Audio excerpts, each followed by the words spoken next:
Amigos, amigas televidentes, muy buenas noches. Como siempre, gracias por acompañarnos a esta hora en la emisión estelar de su noticiero ciudadano. Bienvenidos y bienvenidas a todas las personas que se conectan a través de nuestro sitio web www.elciudadano.gov.es y en nuestras redes sociales dentro y fuera del país. También recuerde que nos puede seguir a través de nuestra señal de Tele Ciudadana, canales 48 y 49 a nivel nacional.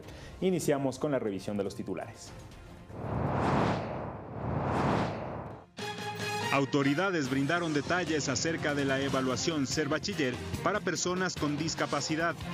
El presidente de la República, Lenín Moreno, cuenta con el 66% de aprobación, según encuesta realizada los primeros días de junio.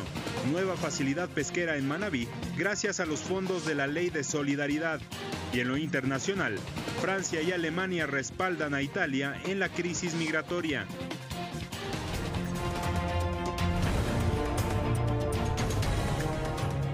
Desarrollamos la información. En el marco del diálogo nacional convocado por el presidente de la República, Lenín Moreno, mantuvo una reunión en el Palacio de Carondelet. Revisemos los detalles a continuación. Para el Partido Socialista es un placer el poder acudir a este llamado que nos ha hecho el compañero presidente Lenín Moreno, a este llamado al diálogo permanente, al diálogo que enfoque lo que queremos como país, lo que vislumbramos como Ecuador. Y es para nosotros, para el Partido Socialista, fundamental, primero que nada, el decir que continuamos con ese apoyo que venimos dando al proceso de cambio y de transformación que vive el Ecuador. Continuamos apoyando al compañero presidente Lenín Moreno en las decisiones que tome con respecto al rumbo que tiene que tener el Ecuador en los próximos años. Las autoridades de INEVAL y CONADIS brindaron una rueda de prensa para informar los detalles de la evaluación Ser Bachiller. Tenemos 606 personas inscritas para rendir las evaluaciones de Ser Bachiller, que el día de hoy culminan. Tenemos el día de hoy la última sesión de evaluaciones y evidentemente tenemos diferentes tipos de discapacidad. La mayor parte de ellas son entre motrices, discapacidad auditiva, discapacidad visual, y tenemos también algunas combinaciones, también incluyendo por supuesto la cognitiva. En este espacio estamos evaluando, en esta primera sesión, vamos a tener 2 sesiones el día de hoy. Recuerden que tenemos 2 tipos de adaptaciones en instrumentos con tecnología. Por eso creo que al INEVAL lo que se le ha ido exigiendo principalmente es que se vaya cumpliendo estos parámetros, y es el primer año que vamos trascendiendo en este tipo de pruebas adaptadas que nos va a permitir mejorar. Lógicamente, el planteamiento del CONADIS va a seguir siendo un poco más exigente en el tema de que vayamos trabajando en conjunto para que esas pruebas justamente surtan un efecto positivo hacia la medida de acción afirmativa para tener una mayor proyección de bachilleres con discapacidad hacia la educación. No se queda ahí, pues si son bachilleres también tienen que llegar a un acceso a la educación superior, y eso ya lo hemos trabajado con el secretario de la CENESID, Augusto Barrera, para crear justamente una unidad de acceso a la educación superior para las personas con discapacidad. En un acto simbólico, las autoridades de la Academia Travesari pidieron disculpas públicas a las 41 víctimas que sufrieron abusos físicos y sexuales por parte de un docente entre el año lectivo 2010 y 2011. Como parte de la reparación integral a las 41 víctimas de abuso sexual perpetrado por un docente de la Academia Aeronáutica Mayor Pedro Traversari entre 2010 y 2011, las autoridades de la institución pidieron disculpas públicas a los afectados y develaron una placa en memoria de las víctimas. A este acto de reposición simbólica asistieron los padres de familia y autoridades de educación, fiscalía y defensoría pública, dando cumplimiento a la disposición judicial del Tribunal de Garantías Penales de Pichincha, que ordenó la colocación de esta placa en el aula que ocupó el 6º y 7º curso, donde estudiaron los 41 niños víctimas de este hecho. A nombre del Ministerio de Educación y la institución Academia Aeronáutica Mayor Pedro Traversari y las autoridades, por ello se reitera las disculpas pertinentes a los mencionados estamentos y a la sociedad en general. El viceministro de Educación Álvaro Sáenz manifestó que se realiza un trabajo con padres y estudiantes para prevenir y evitar de manera inmediata estos casos de violencia. Al momento se está actuando en 4 frentes a la vez. Primero, desde el punto de vista normativo, el Ministerio ha recogido, porque sí existen protocolos de acción, pero se han recogido y se han codificado a través de un acuerdo ministerial que ha firmado el ministro. Un segundo acuerdo que se ha hecho al respecto es justamente para asegurar que el ingreso al magisterio en instituciones públicas y privadas implique la mayor de las prevenciones, precauciones, el poder ver, digamos, incluso cuál es la condición psicológica en la cual entran maestras y maestros al proceso educativo. En la placa se lee, en memoria de las víctimas de abuso infantil en el sistema educativo. Amparo Molina, representante de los afectados, hizo un llamado a las autoridades de la institución, funcionarios públicos y medios de comunicación, para que no se repitan estos actos. Este acto jamás fue un antojo de los padres de familia. Con este acto, lo único que nosotros pretendíamos era cerrar un nefasto capítulo en nuestras vidas. Una medida de reparación simbólica que representa un paso fundamental para que nuestros hijos y nuestras hijas puedan reconstruir su proyecto de vida. El llamado es a poner gente íntegra en cargos relevantes, que sepan actuar de una manera eficaz y eficiente. Esta reparación simbólica se realiza luego de la denuncia de estudiantes de este centro educativo, quienes fueron víctimas de abuso psicológico y sexual durante el año lectivo 2010-2011, por parte del profesor José Luis Negrete, quien en 2016 fue sentenciado a 16 años de prisión. Caterina Morejón, Noticiero Ciudadano. Cambiamos de tema. Según una encuesta realizada los primeros 15 días de junio, el presidente de la República, Lenín Moreno, cuenta con un 66% de aprobación. El estudio también midió la credibilidad del jefe de Estado. Durante su primer mes de gobierno, el presidente de la República, Lenín Moreno, cuenta con una aprobación de su gestión del 66% frente a una desaprobación del 23%. Esto según datos de una encuesta realizada entre el 1 y el 15 de junio a 2.120 personas de 16 ciudades del país, por parte de la empresa Cedatos. El estudio además midió la credibilidad del jefe de Estado, el cual revela que un 63% le cree al mandatario, frente a un 28% que no le cree. Cedatos también consultó sobre la aprobación de la nueva Asamblea Nacional. Un 43% de los consultados aprueba la gestión del Parlamento, mientras que un 41% la desaprueba y un 16% no contesta. Luis Andrade, Noticiero Ciudadano. Amigos, amigas televidentes, es momento de hacer una pausa, pero quédese con nosotros. Ya regresamos con más noticias nacionales.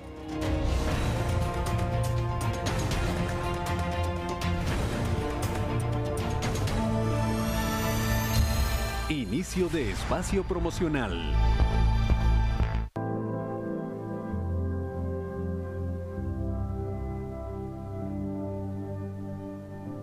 El diálogo es importante para ponernos de acuerdo. Todos somos parte fundamental del Proyecto Ecuador, porque queremos un país mejor. Te extendemos la mano en este diálogo nacional. Es tiempo de vivir en paz. Si queremos igualdad, justicia e inclusión, el primer paso es sin duda alguna el diálogo. Seamos mejores seres humanos, dispuestos a ceder. Eso significará que nos convirtamos en ese Ecuador que todos deseamos. Tomemos juntos el timón del Ecuador.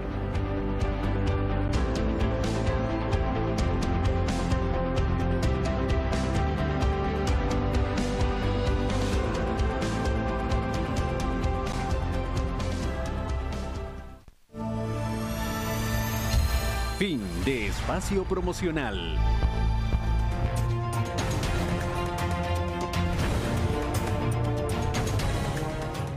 Amigos, gracias por informarse con nosotros. Continuamos con más información.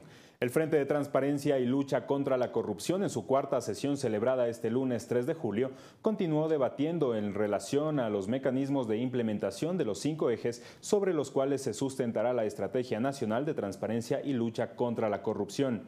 Entre los temas abordados destacan los mecanismos de fortalecimiento de procesos de transparencia y lucha contra la corrupción, siendo uno de los puntos centrales la necesidad de revisar y plantear reformas al sistema de contratación pública y al rol de la Contraloría General de la Nación en esta materia. En el marco Del diálogo nacional encabezado por el jefe de Estado y del Pacto Ético Nacional propuesto por el Frente de Lucha, se convocará a distintos sectores sociales, tanto públicos como privados, para recoger sus propuestas y demandas al respecto sobre este tema.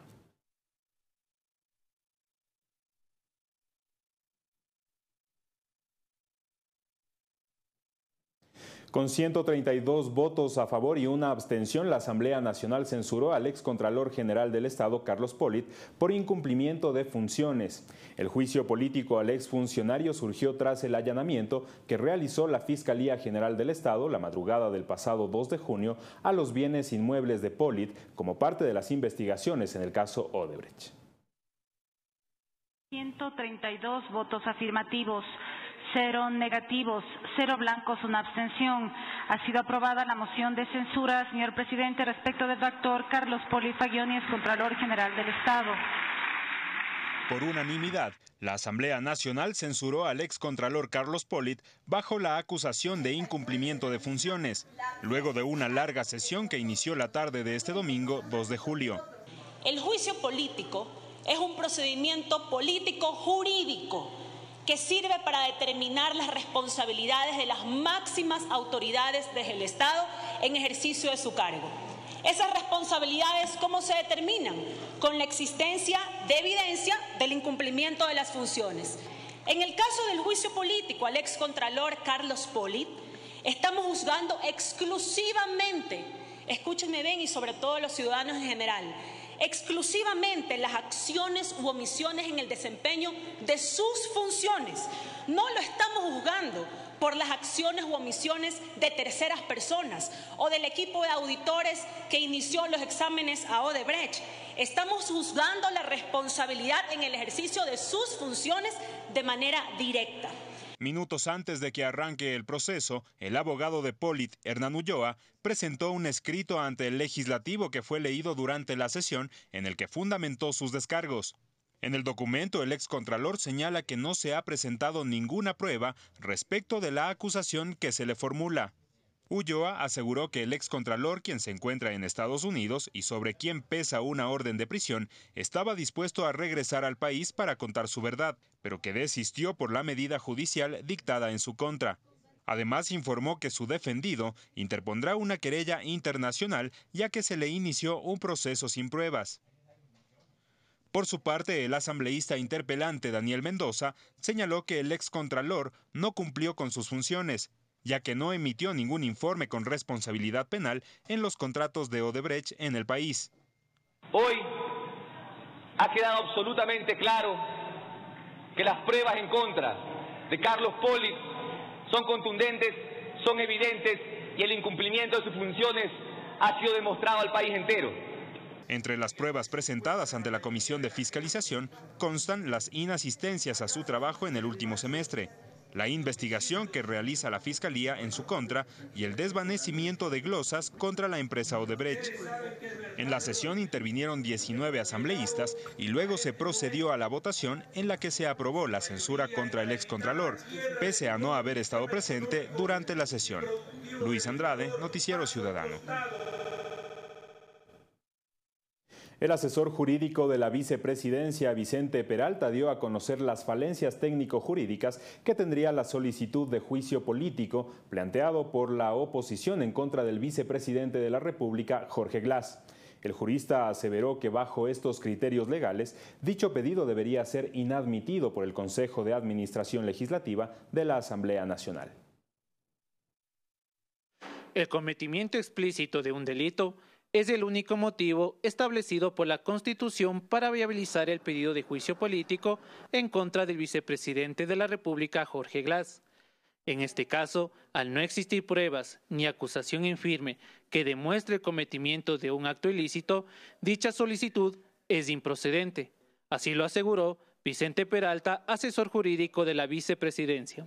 El juicio político en el Ecuador es sobre el cometimiento, es sobre la acción que se hace respecto de un acto.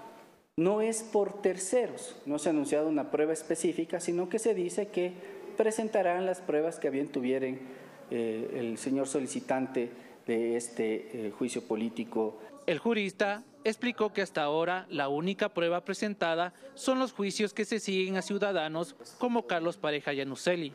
A su criterio, esta situación atenta al debido proceso. En la acusación han presentado como pruebas los juicios que se han seguido en contra de estas personas, del señor Bravo, del señor Calvo Piña, del señor Pareja Yanuseli, con una particularidad, que ni siquiera están terminados esos juicios, es decir, no tienen sentencia ejecutoriada, todavía están en un proceso.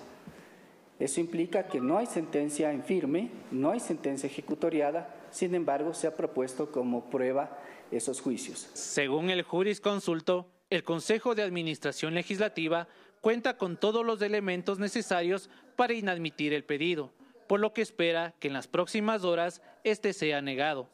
De tal manera que el CAL tiene una responsabilidad al emitir su resolución que debe estar debidamente motivada, sea para archivar o sea para solicitar el dictamen de admisibilidad. Esto merece que no prospere por las falencias técnico-jurídicas que tiene la solicitud y que las acabo de enumerar con absoluta claridad. En los próximos días, el Consejo de Administración Legislativa deberá pronunciarse sobre la calificación de la solicitud de juicio político planteado por 59 asambleístas de oposición. Hugo Paredes, Noticiero Ciudadano. Cambiamos de tema. El Ministerio de Telecomunicaciones desarrollará un nuevo cronograma para el apagón analógico, que es la transición a una nueva señal de televisión digital. Un nuevo cronograma para el salto a la televisión digital terrestre será elaborado por el Ministerio de Telecomunicaciones, el cual postergó el anterior, que debía iniciar el pasado 30 de junio. Esta decisión fue tomada en base a los resultados de una encuesta realizada en Quito, la cual indica que apenas el 27% de los encuestados que miran televisión abierta se encuentran preparados para la señal digital. El requisito para la implementación es que el 90% de la población esté listo para este cambio. Según información de Diario El Telégrafo, el Ministerio tiene previsto que en los próximos días se anuncie un nuevo cronograma de implementación de cada una de las fases del proceso. La televisión digital terrestre es un servicio gratuito para los ciudadanos que miran televisión abierta, es decir, que los usuarios no tendrán que pagar ningún monto por la evolución de la señal analógica a la digital. Al momento de comprar un nuevo televisor, el ciudadano debe percatarse de que en la etiqueta esté impreso el sintonizador ISDBT. Todos los televisores adquiridos antes del 2013 pueden recibir la señal con la ayuda de un decodificador, el cual transforma la frecuencia digital en analógica. Luis Andrade, Noticiero Ciudadano. Representantes de la Unión Europea felicitaron a Ecuador por la ratificación del Acuerdo de París. De igual manera, reconocieron el trabajo que realiza el gobierno ecuatoriano en la lucha contra el cambio climático. Embajadores y representantes de la Unión Europea entre Alemania, España, Francia y Reino Unido resaltaron las medidas implementadas por el Ministerio del Ambiente en la Reserva Ecológica de la Antisana. Esta Secretaría de Estado planteó el objetivo de evidenciar los avances que realiza el Ecuador en la lucha contra el cambio climático. El trabajo del ministerio es considerado como pionero a escala mundial, al ejecutar varios proyectos como el fortalecimiento de la resiliencia de las comunidades frente a los efectos adversos del cambio climático, con énfasis en seguridad alimentaria. Para el ministro del Ambiente, Tarcisio Granizo, el cambio climático no es solo un tema ambiental, sino que es un tema que está relacionado con el desarrollo, la salud, la educación, entre otros aspectos. Los delegados de la Unión Europea visitaron 2 estaciones de monitoreo de glaciar ubicadas en el Parque Antisana y conocieron diferentes iniciativas para la restauración de páramos, así como proyectos enfocados en adaptación al cambio climático. Luis Andrade, Noticiero Ciudadano. Y gracias a los fondos de la Ley de Solidaridad se logró la construcción de la facilidad pesquera Los Arenales de Crucita, la cual contribuirá con la reactivación productiva y económica directa de 1.750 pescadores. El Gobierno Nacional, a través del Comité de Reconstrucción y Reactivación Productiva, realizó una asignación de $35.02 millones para la construcción del nuevo puerto de facilidad pesquera Los Arenales de Crucita, la cual contribuirá con la reactivación productiva y económica directa de 1.750 pescadores. Gracias a los fondos recaudados por la Ley de Solidaridad y Corresponsabilidad Ciudadana, la construcción de facilidad pesquera es una realidad. Esta obra está a cargo del Servicio de Contratación de Obras SECOF, la cual contará con varias garitas de acceso, edificios administrativos, edificio de control y comercialización, talleres y edificios auxiliares, entre otros.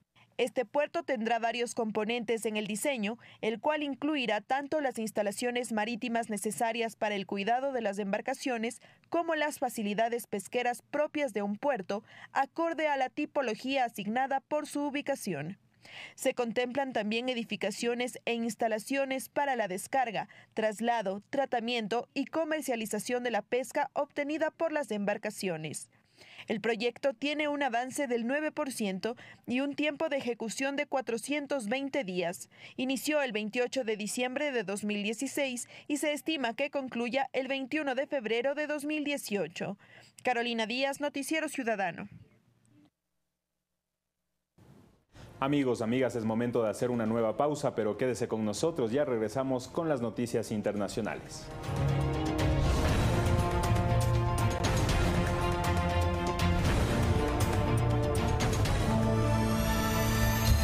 Inicio de espacio promocional. La temporada de observación de ballenas inició en Ecuador. Sé testigo de uno de los eventos más extraordinarios de la naturaleza, la llegada de las ballenas jorobadas, que cada año viajan a las cálidas costas ecuatorianas. Para vivir esta maravillosa experiencia, que es un espectáculo de sobrevivencia, visita las playas de El Oro, Santa Elena, Manabí y Esmeraldas. Viaja con tu familia y amigos y enamórate de las danzarinas del mar que llegan a Ecuador de junio a septiembre de cada año. Ingresa a la página www.viajaprimeroecuador.com.es y adquiere tus paquetes. Viaja seguro con operadoras autorizadas y embarcaciones seguras. Viaja Primero Ecuador. Fin de espacio promocional.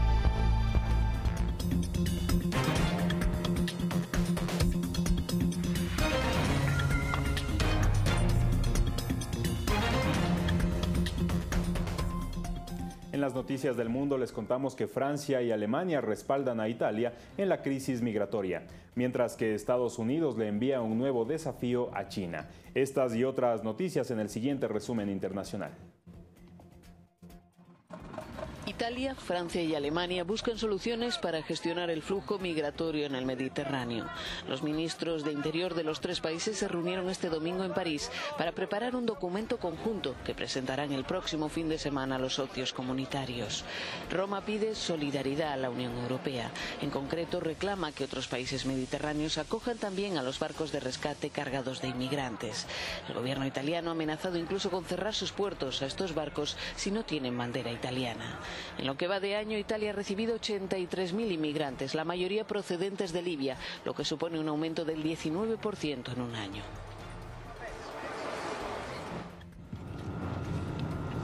Una provocación política y militar. Así ha definido China el paso de un buque de guerra estadounidense en las inmediaciones de una isla cuya soberanía reclaman varias naciones vecinas. Esta operación podría empeorar las relaciones entre las dos potencias. El destructor navegó dentro de las 12 millas náuticas que rodean la isla de Tritón en el mar de China Meridional, ocupada por Pekín y cuya titularidad reclaman también Taiwán y Vietnam. China ha respondido enviando naves militares y aviones de combate contra el buque como señal de advertencia y ha pedido a Estados Unidos que deje de adentrarse en la zona sin permiso, porque este tipo de operaciones violan la soberanía del país y amenazan su seguridad. En mayo, otro buque de guerra pasó por aguas en disputa. El Pentágono denomina estas incursiones operaciones de libertad de navegación y defiende que se realizan de acuerdo con la ley internacional. 18 personas murieron y 30 más resultaron heridas el lunes en un accidente de un autocar de turistas que se quemó por completo en una autopista al sur de Alemania. Un balance previo daba cuenta de 11 fallecidos y 7 desaparecidos. Los equipos de rescate pensaron en un primer momento que los desaparecidos habían podido huir de las llamas, pero las operaciones de búsqueda no dieron ningún resultado. Las autoridades encontraron los restos calcinados de las víctimas en la carcasa del autocar. Poco después de las 7 horas locales, el vehículo que transportaba 46 turistas ancianos y 2 choferes se encontró en un atasco y chocó contra un camión que circulaba adelante. El accidente tuvo lugar cerca de Münchberg, en una zona boscosa y montañosa cerca de la frontera con República Checa.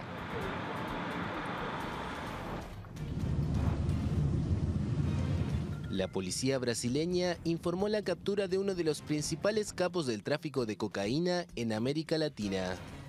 Luis Carlos da Rocha, apodado Cabeza Blanca, escapó de las autoridades durante casi 30 años y hasta se hizo una cirugía de cambio de rostro. La operación, que también terminó con la detención de su supuesto mano derecha, involucró a 150 agentes, que realizaron 24 allanamientos e incautaron automóviles de lujo, avionetas, haciendas y otros bienes, valorados en $10 millones.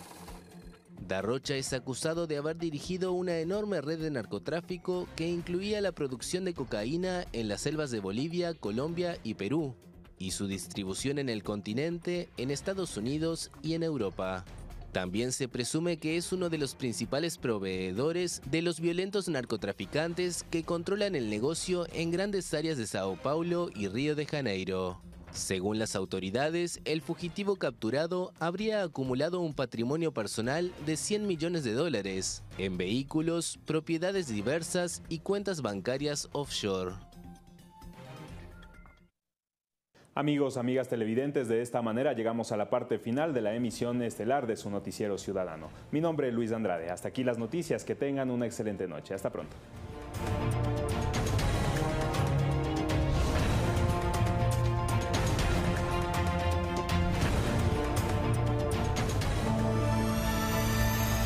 Usted está viendo